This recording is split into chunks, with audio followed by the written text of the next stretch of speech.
हा भाग समजून घेण्यासाठी मागचा भाग नक्की आहे का? एक स्वयंपाकघर, हॉल आणि एक खोली तिथे होती. खोली लॉक होती. सनी म्हणाला, चल वर जाऊ. आराध्या म्हणाली, तू इथे खूप येतोस का?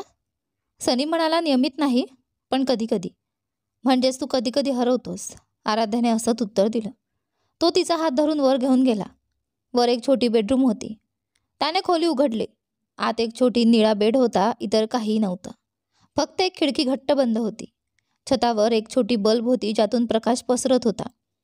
आराध्या म्हणाली, सनी, आपण इथे काय करतोय? सनी दीर्घ श्वास घेत म्हणाला, तुला हवं होतं की मी तुला उघडून सांगू. मी तयार आहे. आराध्या अचंबित झाली. सनीने शर्ट काढला आणि म्हणाला, हे आहे मी, सगळं मी. आराध्या थांबून उभी राहिली. तिचं मन थरथरायला लागलं. हृदय जोरात धडधडू लागलं. सनीच्या छातीत सिगारेटने जळालेल्या खुणा होत्या. पोटावर थेट रेषा होत्या. हातांवर काही खुणा होत्या. मागे अधिक जखमा होत्या. संपूर्ण शरीर वेदनांनी भरलेलं होतं. आराध्याला समजलं की सनी नेहमी लांब स्लीव शर्ट का घालतो आणि का त्याने सांगितलं की तिला त्याचं अंग पाहायला आवडणार नाही. आराध्याने त्याच्या जखमांना हात लावला. सनी तिच्या स्पर्शाने थरथरला. आराध्याने हळूहळू त्याच्या शरीरावर हात फिरवले. जखमांच्या वेदनांचा अंदाज घेतला. डोळे घट्ट मिटले. अश्रू उघडू लागले. ती रडत विचारते, कोण कोण हे केलं तुला? कसं? एखाद्याने तुला असं कसं केलं? सनीने तिला मिठी मारली. ठीक आहे, आता मी ठीक आहे, रडू नकोस. आणि तिचे अश्रू पुसले. आराध्या रडत विचारते, सनी, मला सांगा. अखेर सनी बोलला, मी तुला सगळं सांगणार आहे. हे सगळं माझ्या वडिलांमुळे झालं. आराध्या हक्काबक्का राहिली, श्वास रोखलेली. काय? नाही नाही, मी विश्वास ठेवू शकत नाही. शेखर डॅड असं काही करू शकत नाहीत, आराध्या न विसरता म्हणाली. सनी दुःखी चेहऱ्याने म्हणाला, नाही डॅड, ते तर एक रत्न आहे. मी माझ्या जैविक वडिलांची गोष्ट सांगत आहे. तू म्हणतोयस? आराध्याने विचारलं. सनीने दीर्घ श्वास घेत सांगितलं, हो, मी दत्तक मुलगा आहे. आराध्या हळूहळू त्याच्या शब्दांचा अर्थ समजून घेत होती. मला माहीत नाही मी कुठे राहत होतो, पण एक गोष्ट निश्चित आहे की मी ग्रामीण भागात होतो. फक्त आपलं घर, पूर्णपणे शेतांनी वेढलेलं. जवळजवळ दुसरे कोणतंही घर नव्हतं. मला घराबाहेर जाण्याची परवानगी नव्हती. तो तो नेहमी मद्य आणि ड्रग्जमध्ये गुंतलेला होता. त्याला कमवण्याची, मला किंवा आईला खायला देण्याची काळजीही नव्हती. त्याच्या गालावर अश्रू उघडले. माझी गरीब आई, ती इतकी कडक, पांढरी आणि कमजोर होती, तरी मी तिला खूप प्रेम करत होतो. ती घरकाम करत असे, खूप मेहनत करत कमवायची, पण तो पैसा, तो तिने कमावलेला, त्याने कधीही खाल्ला. पण ती काही पैसे लपवून मला खायला देत होती. अनेक वेळा ती स्वतः उपाशी झोपली आणि जेव्हा तो ड्रग्जमध्ये उच्च झाला तेव्हा तो तिला मारत होता. ती प्रत्येक वेळी कोणीतरी मदत करेल म्हणून ओरडायची, पण कोणीही येत नव्हते. पण जे काही तिच्यासोबत होत होतं, ती मला त्याच्यापासून सुरक्षित ठेवायची. तो थोडा वेळ थांबला आणि पुन्हा बोलायला सुरुवात केली. हे सर्व 8व्या वर्षापर्यंत घडले. मला अजूनही आठवतं. 13 एप्रिल, माझा वाढदिवस. त्या दिवशी आश्चर्यकारकपणे मी आणि आई दोघांनीही पूर्ण पोट भरून डिनर केला. आम्ही खूप आनंदी होतो. तिने मला आश्वासन देण्यास सांगितलं की एक दिवस मी प्रसिद्ध होईन. मी आश्वासन दिलं. नंतर तिने विचारलं मी तिला किती प्रेम करतो. मी उत्तर देण्याआधीच तो घरात घुसला आणि मला मारायला घेऊन गेला. माझ्या आईने त्याला थांबवलं. त्या रोषाने त्याचा राग वाढवला आणि तो मला बाजूला ढकलून माझ्या आईला मारायला लागला. गरीब महिला, ती त्या राक्षसाचा राग कसा सहन करेल? ती ती तिच्याच रक्तात पडून मरण पावली. सनी काही वेळ रडला आणि पुन्हा बोलला, ती गेल्यानंतर मला वाचवायला कोणी नव्हतं. त्या राक्षसाने दररोज 2 वर्षे सतत मला यातना दिल्या. मारहाण, सिगारेट जाळणे आणि अनेक जखमा, ज्यांचं कारण मी सांगू शकत नाही. त्याला थकवा येत नव्हता. माझ्या ओरडण्यावर तो हसत आणि मजा घेत असे. मला अन्न, कपडे, झोप याची काळजी नव्हती. एक दिवस मी सहन करू शकलो नाही. तो बेसूद होऊन घरी आला. मी त्याच्या डोक्यावर लोहाच्या रॉडने प्रहार केला. तो बेशुद्ध झाला. मी त्या नरकातून पडून स्टेशनजवळ थांबलो.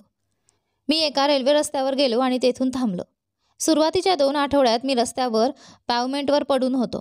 काय करावं हे माहीत नव्हतं. भूक मला मारत होती. एके दिवशी सुनीता आणि रितिका फळं विकत घेऊन त्या मार्गे आल्या. मी त्यांच्याकडून चोरी करण्याचा प्रयत्न केला, पण सुनीताने पकडलं. माझ्या कडक आणि दमट अवस्थेवरती दयाळू झाली. रितिकाने तिला विनंती केली की मला घरी घेऊन जावं. त्यामुळे ती मला घरी घेऊन गेली. खायला दिलं आणि ताजे कपडे दिले. तिने माझ्याबद्दल सर्व विचारले. मी खोटं सांगितलं की मी अनाथ आहे आणि नंतर तिने मला अधिकृतपणे दत्तक घेतलं. शेखर आणि सुनीताने मला माझ्या आईसारखं प्रेम दिलं. त्यांनी मला स्वतःच्या मुलांसारखं वागवलं. रितिका नेहमी माझी काळजी घेत होती. जितेशला देखील माझ्यावर प्रेम होतं, पण मी त्याच्यासोबत जोडू शकलो नाही. त्यामुळे आमच्यामध्ये बरेच भांडणं झाले. पण सुनीताने सर्वांकडून वचन घेतलं होतं की कधीही त्याला यासाठी चिडवायचं नाही. ते सर्व वचन पाळत होते. त्यांनी मला स्वतःच्या भावासारखं पाहिलं, पण तरीही मला बाहेरील व्यक्तीसारखं जाणवत होतं. त्यामुळे मला नेहमी एकटं राहायला आवडायचं. प्रत्येक रात्री त्या रात्रीच्या भयानक स्वप्नांनी मला सतावत होतं. प्रत्येक रात्री त्याला भयानक स्वप्न पडायचे. त्याने ही गोष्ट कधीच कोणाला सांगितली नाही आणि त्यामुळे तो आणखी लोकांपासून दूर गेला. शाळेत त्याचा एकच मित्र होता, अक्षय. त्याच्याशिवाय तो कोणाशी बोलायचा नाही. त्याला एकांतात शांतता वाटायची. कॉलेज संपल्यावर तो 22 वर्षांचा झाला होता. त्याने आपल्या आधीच्या आईला दिलेलं वचन आठवलं की स्वतःचं काहीतरी मोठं करायचं. त्याने बिझनेसवर लक्ष केंद्रित केलं आणि शेखर चोप्रा यांच्याकडून कर्ज घेऊन स्वतःचा व्यवसाय सुरू केला. 2 वर्षात तो एक यशस्वी उद्योजक बनला आणि पुढच्या 1 वर्षात संपूर्ण देशात प्रसिद्ध झाला. त्याला वाटलं होतं की तो आयुष्यभर एकटाच राहणार, पण मग ती त्याच्या आयुष्यात आली. त्याने खोल श्वास घेतला आणि म्हणाला, तिचं नाव सोनाक्षी शर्मा होतं. ती माझ्या कंपनीत असिस्टंट प्रोडक्शन मॅनेजर म्हणून आली होती. ती मी पाहिलेल्या सर्वात सुंदर मुलींमध्ये एक होती. सोनेरी केस, रुपेरी डोळे आणि आकर्षक शरीर. तीच पहिली माझ्याशी बोलायला आली. मला ती आवडली. अक्षय सोडला तर तीच पहिली होती जिने मला जवळ घेतलं. काही दिवसात आम्ही डेट्सवर जायला लागलो. शेवटी आम्ही दोघांनी एकमेकांवर प्रेम असल्याचं कबूल केलं. मी तिला सांगितलं की हे गुप्त ठेव, कारण पापाराझीमुळे त्रास नको. ती मान्यही झाली. मी कधीच तिच्या जवळ गेलो नाही किंवा तिला स्पर्शही केला नाही, जोपर्यंत मला माझा भूतकाळ सांगायचा आत्मविश्वास आला नाही. 6 महिन्यांनी त्याने ठरवलं की तिला सर्व सांगायचं आणि लग्नासाठी प्रपोज करायचं. त्याने अंगठी घेतली आणि त्या रात्री तिच्या अपार्टमेंटवर गेला. 5 वर्षांपूर्वी तो तिच्या अपार्टमेंटमध्ये पोहोचला. दार उघडं होतं. आत गेल्यावर त्याने जमिनीवर पुरुषांचे टाय, शर्ट आणि पॅन्ट पडलेल्या पाहिल्या. त्यानंतर जमिनीवर तिचा हिरवा फ्लोरल ड्रेस आणि अंतर्वस्त्र होती. त्याला काहीतरी चुकल्यासारखं जाणवलं. ती कोणाच्या जबरदस्तीने हे करते का, असा विचार करत तो धावत तिच्या बेडरूममध्ये गेला. आज जे दृश्य त्याने पाहिलं ते पाहून त्याच्या अंगातलं रक्त गोठलं. त्याचं हृदय 1000 तुकड्यांमध्ये फुटलं. सोनाक्षी तिथे एका पुरुषासोबत होती. दोघं एकमेकांना मिठी मारून हसत होते, चुंबन घेत होते. त्याने त्यांचा आवाज ऐकला. तुला खात्री आहे ना, तू इथे येणार नाही? अरे, काळजी करू नकोस, तो तुझ्यासारखे सरप्राईज देऊ शकत नाही. ती पुन्हा त्याला चुंबन देऊ लागली. हे ऐकताच सनीचा राग उफाळून आला. तो बेडरूममध्ये शिरला. त्याला पाहताच दोघे दचकले. त्यांनी घाईघाईने टॉवेल गुंडाळले. सनीला आता त्या पुरुषाचा चेहरा स्पष्ट दिसला. तो होता रितेश, त्याचा बिझनेस रायव्हल. सनीचा मेंदू सुन्न झाला. सनी, हे असं नाही आहे जसा तू विचार करतोयस, सोनाक्षीने स्पष्ट करायचा प्रयत्न केला. सनीने तिला थांबवलं. मला फक्त एवढं सांग, हे किती दिवसांपासून चालू आहे? ती काही बोलली नाही, पण रितेशने सहजपणे उत्तर दिलं. फक्त 3 महिने. तो इतका बिनधास्तपणे बोलला की सनीचा राग काबूत राहिला नाही. त्याने त्याची कॉलर पकडली आणि त्याच्या चेहऱ्यावर घुसे मारायला सुरुवात केली.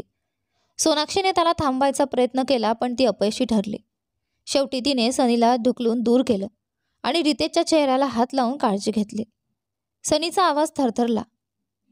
तू तू त्याच्या बाजूने उभी आहेस? तिने खोल श्वास घेतला आणि चिडून म्हणाली, तो बावळट चेहरा माझ्यासमोर करू नकोस. मी अशा माणसासोबत कसं जगू शकते ज्याला रोमॅन्स म्हणजे काय हेच माहीत नाही? तू मला कधी किस केलंयस?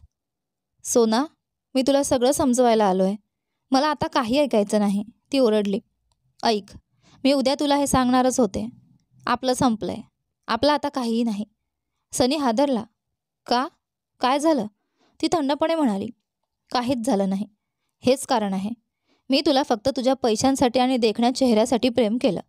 प्रकाश झोतात राहायचं होतं मला, पण तू कधीच पुढे आला नाहीस, म्हणून मी रितेशला भेटायला लागले. त्याच्याकडेही तुझ्यासारखंच सगळं आहे, त्यामुळे मला तुझी गरज नाही. निघून जा. तोच प्रॉब्लेम आहे ना? मी त्याला दूर करतो, मग आपण बोलू. सनीने रितेशची कॉलर पुन्हा पकडली. तिने त्याला ढकलून दिला आणि रागाने ओरडली, तुला समजत नाही का? मला आता तू नको आहेस. तू एका पैशाचा कामाचा नाहीस. पुन्हा माझ्याजवळ येऊ नकोस. मी उद्या राजीनामा देते. निघून जा. तू एक निकृष्ट माणूस आहेस. हे ऐकून सनीचं डोकं फिरलं. त्याचा सगळं जग कोसळून पडलं. तो जिच्यावर मनापासून प्रेम करायचा ती फक्त त्याच्या पैशांच्या मागे होती. तेवढ्यात रितेशने तिला जवळ घेतला आणि म्हणाला, कूल बेबी. मी हाताळतो त्याला आणि तिला किस केलं. त्याने सनीला ओढून बाहेर आणलं. दाराजवळ उभा राहून तो हसत म्हणाला, संकेत चोप्रा, प्रत्येकाला सगळं मिळत नाही. माझ्यासारखं भाग्यवान कोण? तो पुढे म्हणाला, अचानक श्रीमंत झाल्याने सगळं तुझं होतं असं नाही. प्रत्येक गोष्टीला मर्यादा असते. तुझ्यासारखा माणूस सुंदर मुलीला मिळवेल असं वाटतं का? नाही. मुली आणि सत्ता ही माझ्यासारख्याच लोकांसाठी असतात, हरलेल्यांसाठी नाही. तो खदखदून हसला आणि म्हणाला, ती बरोबरच म्हणाली. तू खरंच एक निकृष्ट माणूस आहेस. मी सोन्याच्या चमच्याने जन्मलोय आणि तू प्लास्टिकचाही नाहीस. त्यामुळे वेळ वाया घालवू नकोस. रस्त्यावर भरपूर बायका आहेत, त्यांच्यापैकी एक निवड. आता मला माझ्या नव्या गर्लसोबत मज्जा घ्यायची आहे. बाहेर निघ. त्याने सनीला अपार्टमेंटच्या बाहेर फेकून दिलं आणि दार जोरात आपटलं. आताचा काळ. सनीने दीर्घ श्वास घेत म्हणाला, म्हणूनच मी दारूत बुडालो. तिचा आणि तिच्या शब्दांचा विसर पडावा म्हणून. आणि असं चालू होतं जोपर्यंत तू माझ्या आयुष्यात आली नाहीस. आराध्या. दीर्घ शांततेचे काही क्षण गेले. शेवटी सनी बोलला. त्याचा आवाज थरथरत होता. हा आहे माझा खरा चेहरा. तुला हवं असेल तर माझ्यासोबत राहू शकतेस, नाहीतर निघून जाऊ शकतेस. त्याने पराभूत स्वरात म्हटलं. आराध्या त्याच्याजवळ आली आणि शांतपणे विचारते, पण तुला काय हवं आहे? तो म्हणाला, ते तुझ्यावर आहे, राहायचं की नाही. तिने पुन्हा ठामपणे विचारलं. मी विचारलं, तुला काय हवं आहे? सनीने वर पाहिलं. डोळ्यांतून अश्रू वाहत होते. मला तू आयुष्यभर माझ्यासोबत राहावी असं वाटतं. तो कुजबुजला. आराध्याने त्याला जोरात चापट मारली आणि त्याचा गाल हातात घेत म्हणाली, कसं काय तुला वाटलं मी हे सगळं ऐकून तुला सोडून जाईन? तो थरथरत म्हणाला, म्हणजे तू मला सोडणार नाही आहेस? नाही रे बावळटा. ती रडतच म्हणाली, हे सगळं झाल्यावर तू एवढा मजबूत कसा राहिलास? मी तुला सोडणार नाही. मी तुझ्यासाठी रडते सनी. मी तुला आता एकटं कधीच सोडणार नाही. तू माझं सगळं जग आहेस आता. तूच माझं सर्व काही आहेस. मला तुझ्यावर खूप खूप प्रेम आहे. ती बोलत असतानाच सनीने तिच्या ओठांवर ओठ टेकवले. ती अजून काही बोलणार इतक्यात त्याने तिला उत्कटतेने चुंबन दिलं. त्या चुंबनात त्याची ओढ, त्याचा राग, त्याची तकमक सगळं एकवटलं होतं. आराध्याला वाटलं ती कोसळेल, पण तिने त्याच्या कमरेला घट्ट पकडलं. त्याच्या शरीरातून निघणारी उष्णता जणू सूर्याच्या ज्वाळांसारखी होती. त्याचं चुंबन त्यावेळी वेगळंच होतं, जंगी, जिव्हाळ्याचं आणि वेडं करणारं. त्याने तिला हातात उचललं आणि हळुवारपणे पलंगावर ठेवलं. पुन्हा त्याने तिला चुंबन दिलं, यावेळी आणखी खोल, आणखी तीव्र. आराध्याचं हृदय जोरात धडधडू लागलं. सनीने तिचे कपडे हळूहळू काढायला सुरुवात केली. तिची घाबरलेली नजर पाहून तो थांबला. श्वास घेत म्हणाला, तुला खात्री आहे ना? तुला हे खरंच हवं आहे का? आराध्याने काहीच उत्तर न देता त्याला परत ओढलं आणि त्याला चुंबन दिलं. तिच्या हाताने त्याचा बेल्ट सुटला. सनी हलकेच हसला आणि तिच्या ओढीत गुंतत गेला. त्या रात्री त्यांनी केवळ देहाने नव्हे तर आत्म्याने एकमेकांशी एकरूप झाले. सनीने आपल्या भावना, आपल्या वेदना, आपल्या प्रेमाचं सार तिच्यात ओतलं. आराध्याला वाटलं ती जणू दुसऱ्या जगात गेली आहे, जिथं फक्त दोघंच आहेत. दोघेही थकलेले होते, घामाने भिजलेले, तरीही एकमेकांपासून वेगळं व्हावं असं कोणालाच वाटत नव्हतं. सनीने तिच्या कपाळावर हलकं चुंबन घेतलं. त्याचे अश्रू तिच्या चेहऱ्यावर पडले. तो कुजबुजला. I love you. आराध्याच्या डोळ्यातही अश्रू आले. तिच्या उरलेल्या शक्तीने तिने त्याला चुंबन दिलं आणि त्याच्या छातीवर डोकं ठेवून झोपली. सनी तिच्या ओठांवर हात फिरवत म्हणाला, धन्यवाद माझ्या आयुष्यातील सर्वात सुंदर वाढदिवस भेट दिल्याबद्दल. आराध्या हसले. सनीने आपला शर्ट घ्यायला हात लावला तेव्हा तिने विचारलं, काय करतोस? तो संकोचात म्हणाला, माझ्या जखमा पाहून तुला घृणा वाटेल म्हणून. आराध्या उठली. त्याच्या छातीवर हात ठेवत म्हणाले, आता माझ्यासमोर काही लपवू नकोस. तिने त्याच्या जखमेवर चुंबन घेतलं आणि त्याला घट्ट मिठी मारली. तिला त्याचं हृदय धडधडताना ऐकू येत होतं. आता ते तिच्यासाठी धडधडत होतं. ती स्मित हास्य करत म्हणाली, तू मला आणखी तुझ्यावर प्रेम करायला लावत आहेस. सनीने तिच्या कपाळावर किस घेत म्हणाला, काही विचारू का? विचार ना. ती म्हणाली, तू त्यांना पुन्हा पाहिलंस का त्या दिवसानंतर? सनीने खोल श्वास घेतला. त्या दिवशी जेव्हा तू मला प्रपोज केलंस, मी त्यांना ऑफिसमध्ये येण्याआधी पाहिलं होतं. एका दुकानात ते दोघं खात होते, हसत होते, चुंबन घेत होते. ते ऐकून आराध्याला सगळं स्पष्ट झालं. म्हणूनच तो त्या दिवशी एवढा रागात होता. तिच्या मनात अपराधीपणा आला. ती म्हणाली, माफ कर सनी. तो चकित झाला. माफ? कसली माफी? ती म्हणाली, मी तुला प्रेम करायला भाग पाडलं, तुझ्या भूतकाळाची जाणीव नसताना. सनीने तिच्या ओठांवर बोट ठेवलं. नाही आराध्या, तू मला काहीही भाग पाडलं नाहीस. मी आधीच तुला प्रेम करायचो. फक्त पुन्हा दुखावला जाईन या भीतीने सांगत नव्हतो. पण तुझ्या हट्टामुळे मी माझ्या भावना कबूल केल्या. तू मला काही जबरदस्ती केली नाहीस. आराध्या म्हणाली, मी वचन देते, तुला कधीच दुखावणार नाही. सनी हसला. मला माहीत आहे. दोघेही थकले होते. झोपेने त्यांना गाठलं. ते एकमेकांना बिलकुल झोपले. पुढच्या सकाळी आराध्या उठली. सनीचा शर्ट घालून ती खिडकीजवळ गेली आणि ती उघडली. सकाळचा प्रकाश तिच्या चेहऱ्यावर पडला, नव्या आयुष्याच्या सुरुवातीसारखा. सूर्यकिरणांनी खोलीत प्रवेश करायला सुरुवात केली होती. ताज्या हवेचा झुडूक आराध्याच्या चेहऱ्यावर आदळला आणि ती हलक्या आवाजात डोळे उघडत सनीकडे वळली. तो शांतपणे झोपलेला होता, चेहऱ्यावर समाधान आणि थकव्याचं मिश्रण. आराध्या त्याच्याजवळ बसली. बेचारा सनी, ती मनात म्हणाली. किती काही सहन केलं या माणसाने. चांगली आत्मा, पण आयुष्याने त्याला किती त्रास दिला. ती त्याचा चेहरा हळूवार हाताने स्पर्श करत होती. तेव्हाच सनीने तिचा हात पकडला. क्षणातच त्याने तिला ओढलं आणि ती पलंगाच्या दुसऱ्या बाजूला पडली. आता त्यांचा चेहरा तिच्या अगदी एका इंचावर होता. त्याचा श्वास तिच्या चेहऱ्यावर पडत होता. तर तू जागी आहेस? तो हसत म्हणाला. मी तेव्हाच जागी झाले जेव्हा तू खिडकी उघडलीस, सनीने तिच्या डोळ्यांकडे बघत उत्तर दिलं. आराध्या हसली आणि हळूच त्याच्या ओठांवर चुंबन घेत म्हणाली, ते 3 शब्द पुन्हा सांगशील का? कोणते 3 शब्द? सनीने खोळकरपणे तिला विचारलं. ती उठण्याचा प्रयत्न करत म्हणाली, ठीक आहे, मी सांगतो. सनी हसत म्हणाला, आय लव्ह यू. एकदा अजून. I love you. तो पुन्हा म्हणाला. आणखी एकदा. तो हसत म्हणाला, आय लव्ह यू क्वीन बी. आता खुश? आराध्या डोळे मिटत म्हणाली, तुला माहीत नाही मी या शब्दांसाठी किती वाट पाहिली आहे. सनीने तिला जवळ घेत पुन्हा पुन्हा म्हणत राहिला, I love you, I love you, I love you. आता हे दररोज म्हणावं लागेल तुला? मी म्हणेन, तो प्रेमळ स्वरात म्हणाला. भूक लागली आहे? आराध्याने विचारलं. कालच्या नंतर तुला वाटतं मी नाही म्हणेन? तो डोळा मारत म्हणाला. तिने डोळे फिरवत विचारलं, मी नाश्त्याबद्दल विचारत होते. हो, मग मेन्यू लिही. सांग तू. तो मोहक आवाजात म्हणाला आणि तिचं शर्ट हलकेच उघडायला लागला. कधी झोप लागली ते कळलंच नाही. जेव्हा आराध्या पुन्हा जागी झाली तेव्हा दुपार झाली होती. सनी बेडवर नव्हता. ती बसली आणि त्याचा शर्ट शोधायला लागली, पण तिला सापडला नाही. त्याऐवजी तिला उशावर एक चिठ्ठी दिसली. माझा शर्ट शोधू नकोस, कारण मी आपल्या दोघांसाठी काही खायला आणायला गेलो आहे. तोपर्यंत माझा विचार करत राहा. Love you. आराध्या हलकीशी असली आणि कपडे घालून खाली आली. हॉल, किचन सगळं रिकामं होतं. तिने पाहिलं, एक खोली जी आधी बंद होती आता उघडी होती. ती आत गेली. आत काही नव्हतं, फक्त भिंतीवर लावलेला होम स्क्रीन प्रोजेक्टर. तिने तो सुरू केला. लगेच भिंतीवर एक फोटो चमकला, एका 30च्या आसपासच्या स्त्रीचा, हातात छोटं मूल घेऊन. आराध्याला समजलं ती सनीची आई असावी.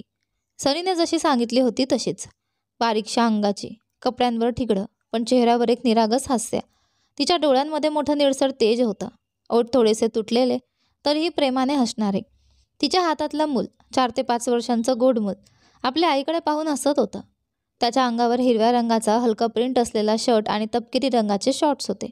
त्याचे डोळे आईसारखेच, पण रंग वेगळा, राखाडी. फोटोंच्या पार्श्वभूमीला एक मोठं झाड दिसत होतं.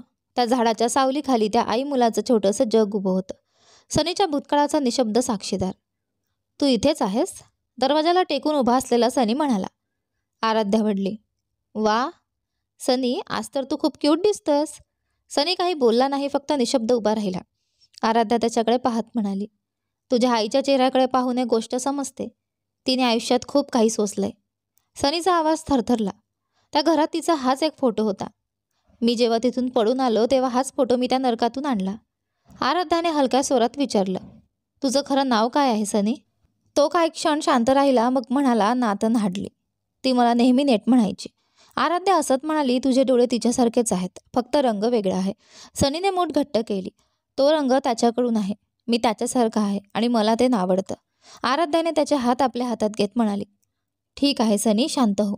ती पुन्हा त्या फोटोमध्ये गुंतून गेली. काहीतरी ओळखीचं वाटत होतं. सनी, या फोटोमध्ये काहीतरी ओळखीचं वाटतंय मला. सनी म्हणाला, हो, आणि हेच कारण आहे की मी तुझ्यावर प्रेम केलं. काय? आराध्याने आश्चर्याने विचारलं. तो म्हणाला, तुझं हसू, ते तिच्यासारखंच आहे क्वीन बी. आराध्याला अचानक समजलं, फोटोमध्ये तिला स्वतःचं हसू दिसत होतं. ती थक्क झाली आणि तिच्या डोळ्यात पाणी आलं. सनी पुढे म्हणाला, पहिल्यांदा जेव्हा मी तुझं हसू पाहिलं, मला माझ्या डोळ्यांवर विश्वासच बसला नाही. वाटलं मी दारूच्या नशेत कल्पना पाहतोय. पण दुसऱ्यांदा जेव्हा पाहिलं तेव्हा कळालं ते खरं आहे. आराध्या हळू आवाजात म्हणाली. म्हणजे यामुळेच तू माझ्याकडे आकर्षित झालास? तो मान हलवत म्हणाला. आंशिकपणे हो. मला वाटलं माझी आई पुन्हा माझ्याजवळ आली आहे. आणि गंमत म्हणजे मी तुला त्या दिवशीच पाहिलं ज्या दिवशी मी तिला गमावलं होतं. म्हणजे तू तुझा वाढदिवस त्या दिवशी साजरा करत नाहीस? नाही. तो हळू आवाजात म्हणाला. त्या दिवशी मी इथे येतो आणि तिचा फोटो पाहत बसतो. हे घर मी तिच्या आठवणीसाठी बांधलं आहे. ज्या घरात आम्ही त्या राक्षसासोबत राहत होतो त्याचं अचूक प्रतिरूप आहे हे. पण बाबा आणि आई माझा वाढदिवस 16 डिसेंबरला साजरा करतात, ज्या दिवशी त्यांनी मला दत्तक घेतलं. आराध्याने हळूच विचारलं. तू त्यांचा फार ऋणी आहेस, नाही का? सनीचा आवाज कृतज्ञतेने भरला होता. हो, विशेषतः सुनीता आणि रितिकाचा. त्यांनी मला त्या नरकातून बाहेर आणलं, नाहीतर मी आज जिवंत नसतो किंवा गुन्हेगार बनलो असतो. आराध्याने काही क्षण विचार केला आणि तिला वाटलं ही योग्य वेळ आहे सांगायची. सनी, ती म्हणाली. हां, एक गोष्ट सांगते पण वचन देखील रागवणार नाहीस. तो भुवया उंचावत म्हणाला. पहिले सांग मग ठरवतो रागवायचं की नाही. कृपा करून माझ्यासाठी. ठीक आहे, नाही रागवणार. तो थोडा अनिच्छेने म्हणाला. वचन? हो क्वीनबी, नाही रागवणार, सांग आता. आराध्याचा आवाज थरथरला. मला आधीपासूनच माहीत होतं की तू तू दत्तक घेतलायस. सनीचे डोळे मोठे झाले. काय? त्याच्या चेहऱ्यावर एक वेगळीच भावना उमटली. ती रागाची होती का निराशेची आराध्याला कळेना. पण त्याने स्वतःला आवरलं आणि गंभीर स्वरात विचारलं. तुला हे कसं कळालं आराध्या? सनीने गंभीर स्वरात विचारलं. तुला हे कसं कळालं? आराध्याने थोडं घाबरत उत्तर दिलं. सनी, मी स्वतःला सावरते पण सांगते. जेव्हा तू मला सांगितलं होतंस की तू दत्तक घेतलायस, त्याआधी मी सुनीताला विचारलं होतं की तू नेहमी इतका एकटाच का असतोस. तेव्हा तिनेच मला सांगितलं.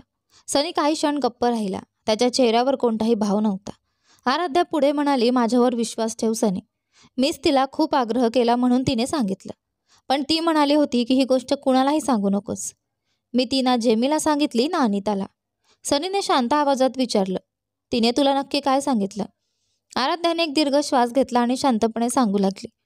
ती म्हणाली होती, तो नेहमी एकटा असतो कारण आम्ही त्याला 10 वर्षांचा असताना दत्तक घेतलं. तो रस्त्यावर होता, खूप जखमी होता. मला वाटलं त्याला प्रेम आणि काळजीची गरज आहे म्हणून आम्ही त्याला दत्तक घेतलं. त्याच्या एकटेपणाचं काही कारण आहे, पण त्याने कधीच आम्हाला सांगितलं नाही. हे ऐकून सनीचा चेहरा निर्विकार झाला. तो अजिबात हलला नाही. आराध्या सावधपणे म्हणाले. माफ कर सनी, मी हे लपवलं. पण तिने मला वचन दिलं होतं की तुला काही विचारायचं नाही. पण आता तू सगळं सांगितलंस, म्हणून मला वाटलं हे दडपण अन्यायकारक आहे. सनीने एक खोल श्वास सोडला आणि शांत स्वरात म्हणाला. ठीक आहे क्वीनबी, राहू देते. आराध्या आश्चर्यचकित झाली. तू माझ्यावर रागावलेला नाहीस? तो हसत म्हणाला. नाही, पण जर आधी सांगितलं असतंस तर माझा फ्लॅशबॅक थोडा लवकर संपला असता. ती हसली. म्हणजे खरंच राग नाही आलाय? सनीने तिच्या जवळ येत म्हणाला. अर्थात नाही. उलट धन्यवाद, ही गोष्ट आपल्या दोघांमध्येच ठेवलीस म्हणून. मी ऐकलं होतं की मुले गुपित ठेवू शकत नाहीत. आराध्या हसत म्हणाली. कधी कधी ठेवू शकतो, जर आपण गॉसिपपेक्षा एखाद्यावर जास्त प्रेम करत असू तर. सनीने तिच्या ओठांवर हात फिरवला. पण यासाठी तुला शिक्षा द्यावी लागेल. तो खट्याळ हसला आणि हळूच तिच्या ओठांवर चुंबन घेतलं. आत्ता सोडतो कारण आई घरात आहे, पण तू ही शिक्षा टाळू शकत नाहीस, तो म्हणाला. आराध्याने मोहक डोळ्यांनी पाहत म्हटलं. तर मग आपण हा खेळ खेळूया. छेडू नकोस मला, सनीने इशारा दिला. आहा हा, काय करशील? ती म्हणाली. तो हसला. काय सांगू? दाखवेन कृतीत. हे ऐकून आराध्याच्या गालांचा रंग गुलाबी झाला. ती काही बोलू शकली नाही. फक्त तिचं हृदय जोराने धडधडू लागलं. सनी हसत म्हणाला. शांत हो, इथे नाही करणार मी असं काही. आणि तो खळखळून हसला. आराध्याने खोटा राग करत म्हटलं. शांत रहा, पण आधी एक गोष्ट करूया. काय? तुझे दुःस्वप्न मिटवायचे आहेत मला. त्याचं हळूहळू हरवलं. चेहरा पुन्हा गंभीर झाला. आराध्या प्रेमाने म्हणाली. तुला फक्त माझ्यासोबत काही रात्री घालवायचे आहेत. सनी खिन्न आवाजात म्हणाला. तू ते सहन करू शकणार नाहीस आराध्या. तू मला द्वेष करशील, ती निर्धाराने म्हणाली.